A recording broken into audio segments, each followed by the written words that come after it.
to 4 Pacific, 7 Eastern here with West Virginia going up against Houston. Boy, West Virginia is looking, uh, well, let's just call it for what it is right now here. This one has been a bit of a mover.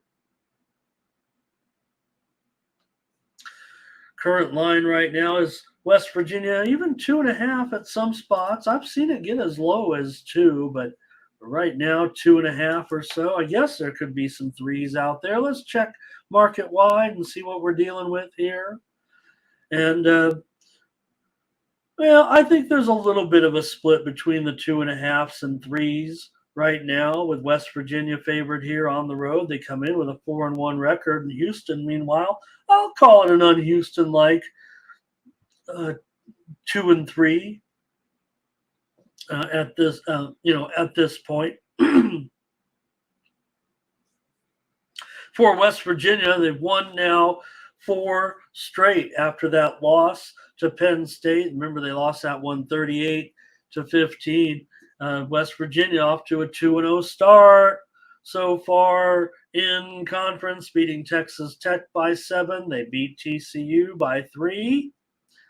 So, well, they pretty, short favorite here. This one I opened at 4.5 when we were on the opening line show here on the Tony's Picks YouTube channel last Sunday at 2 p.m. Eastern and 11 a.m. Pacific, and the line was already moving towards Houston. Houston allowed just 14 and 7 points in their 2 victories, but the 2 games that they lost, they gave up big-time points, and they're an underdog here. They gave up 49, 43, 36, and they're supposed to lose this game. Now, the total has dropped. When we were on the air on Sunday, it opened 54.5, was immediately bet down to 52. Now we're down to 49.5. I'm even showing 49, and I'm going to update it to 49 because if this is a tell, when I give myself the toughest line to beat, we'll be looking to the under in the game tonight between West Virginia and Houston, in my mind. Here comes some of your picks already. Let's take a look. Thomas Lewis says West Virginia. And Blake says West Virginia. They haven't been a great road favorite, that's for sure, but this is a short number. And West Virginia, not great since they've come over here, but they are 2-0 against the spread so far 2-0 straight up and against the spread in these conference games so far. What site did I say, Thomas? Give it to me again and I'll say it. I'm sorry. I'm not even thinking about what we're talking about. What site was I talking? What was I talking about? Okay, Thomas says go under in this one. Raise it with me. Nathan says yes, West Virginia. These are the type of plays where I'm going to be with our new Morning Steam product, Morning Steam Select, where the chat totally agrees. That's going to be one of the plays, right? Probably not going to give out 20 plays on that serve. We're going to try to make big packages. On the MMA. Thomas, I just saying on YouTube, I host an MMA podcast, and if you typed in like my name and maybe MMA and picks, I think it'll come up as a YouTube video each week. So appreciate that. I did it last night with my podcast partner, and that's my coverage. I do sell premium packages, MMA here, but I'm not skilled enough really in the now you're toying with me, Thomas. But I'm not even though I have watched probably every single I want to say that but I watched ever since the inception. Really, we like I said, we watched the early ones on videotape, and then they started really cranking when it was we talk about now it's UFC 293, whatever we just said, and I was around watching like UFC 7 with when they'd have like Hoist Gracie would be in there wearing his gi up against Tank Abbott or something. It'd be like a little 98-pound guy against a 400-pound guy, kicking him in, like grabbing him in the guard and kicking him in the kidneys for 10 minutes. Any old school MMA fans like me out there remember? They said, we got to change this a little bit. This is going to be a great sport. We can't have a little guy crushing the big guy in the kidneys for 10 minutes. Nobody wants to watch that. They said, well, how about a weight class? And they used to do it like a bracket. You'd have like five guys in one night. You're like, all right, moving on to the next round. Guy's got a black eye already. All right, West Virginia and Houston here. For Houston, just 2-6 is a home underdog. They're not a home underdog very often, quite frankly. But now that maybe a little bit different situation in the conference here. So PZ talking a little Frank Shamrock. Yeah, we'll do, Thomas. No problem. I think we can do that. Maybe it doesn't come up. Maybe I'm not as famous as I think I am. We got 4 dozen in you here, and I appreciate you guys watching. Also, Holgerson not great at home against the number 29, 43, and 1 against the spread in his career. So, anyways, I'll take the under in this one with West Virginia and Houston. Houston means I'm one step closer to you. All right. And let's get on with another one here tonight. This one also a time change goes off at. Gosh, is that the spread? This has been a runaway, hasn't it? Little uncomfortable now. SMU minus 11.5 here. And the total also a pretty big dipper here down to 50.5. It opened 56.5 when we were on the opening lines show. And it immediately started going down to 54. And now we've seen a dip here all the way to 50.5.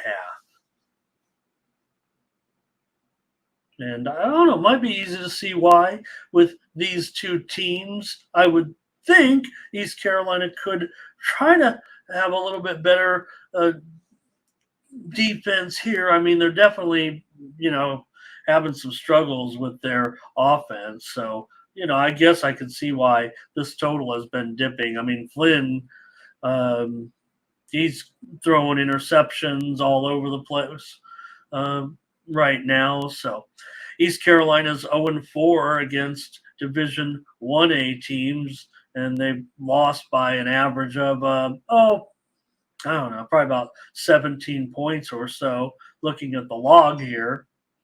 And East Carolina lost its conference opener to Rice by 7 as a 3.5-point dog, 24-17. For SMU, they are not great usually as a road favorite, but this year they are. Look, you can look at a long-term trend, right, and say, look, SMU over the last 5+ seasons is 6-11 against the spread as a road favorite.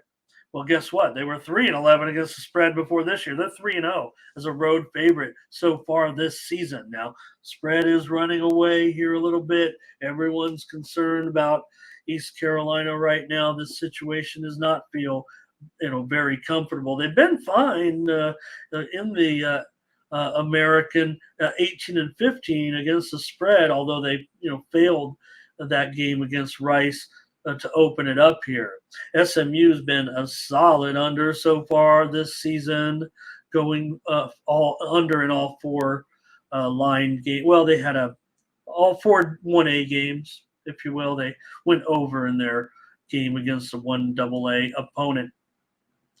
For the Mustangs, they have a young quarterback right now, but he's looked pretty good, I'd say, in Stone with almost 1,200 yards passing already, 11 touchdowns, 5 interceptions.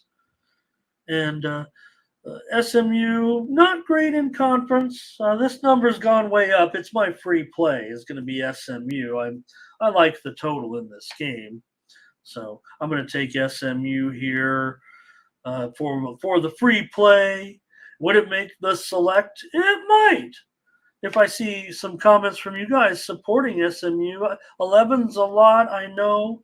Look, it opened 10.5 in general. It has touched as high as 12.5, so there has been some buyback, but the look-ahead line was 7. And, no reason to fret like you missed a line or something. That's because that 7 was maybe, before the last results. Solo loves East Carolina. It's going to make sure he gets it at 12.5, or is there some 12.5 still to be had? Yes, absolutely. In fact, I could probably move this to 12 and feel comfortable. In fact, I better. If I'm going to sit here and pick SMU on the show, like to do, give myself the worst line. Now, I know I look at DraftKings, it is juiced to the plus 12.5 side, but I'll do it. And, it certainly wouldn't hurt to make sure if you're laying these points to at least get down to some money on 11. 12 is a quote-unquote dead number. If anybody wants to come on the show and debate it, we might be able to actually have you on the show. We are looking for cappers, Tony said. Tony says every show. And hopefully it's not to replace me after yesterday. But we gave out yesterday. Actually, the show picks were really good. The show picks were decent. All right. Thanks, Thomas. I am trying to be funny. I mean, I feel like everyone's got a YouTube show, but we do try to come on first live and try to give you this information as well. So, and nobody wants to sit around with me for 90 minutes. That's proven. Jimmy's on SMU. No wonder I have no friends. Nathan, SMU on the alternative line. He'll lay 15.5 on the road. What do they have back here for West Virginia? 2.5 and 49.5? Okay. Thank you for your picks, you guys. We might be done with this one. We having fun? Are we having fun yet? You could go crazy talking.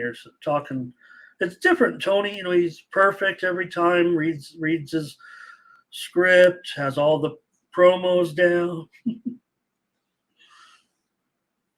They're just turning me loose, I guess. Okay, that's it, you guys. I'm going to take SMU. I guess I'm laying 12.5 points on the show. And personally, when I have a 12.5, I'm getting juicy with it. Yeah, I can also agree with Nathan a little bit. You can buy it up too, but spread your money. And the key numbers that are away from 12 are at least 11 and 10. So it gets probably too expensive to get to 8, which actually is a slightly key number. It's not a 7, but it's not a 9, which is another dead number. So it can land 9, you guys. It can land 9. It can land 12, especially with 2-point conversion misses. But usually there's a reason why, right? Teams are trying to get within 8, to get within 7, to get within 11. You know how it works. You watch as much football as I do. So 12.5. Please, lay 11. Take it down to 11. Lay $1.55, whatever it's going to be. And vice versa. We know laying minuses is a headache that you have to overcome.